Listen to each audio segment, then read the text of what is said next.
Doa ketika Jumaat, angkat tangan ke tak? Jumaat ni apa ni? Khatib kot. Apa maksud doa ketika Jumaat? Doa ketika khatib baca khutbah. Dalam hadis Muslim, Nabi tak angkat.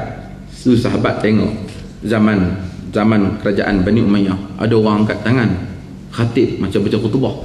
Kan last tu kita baca doa, Allahumma ghafiril muslimin, dia angkat. Ada sahabat sebut qabbahallahu tilkal yadain, Allah menghuduhkan kedua tangan itu, ia tidak diangkat pada zaman Rasul, maka tak angkat.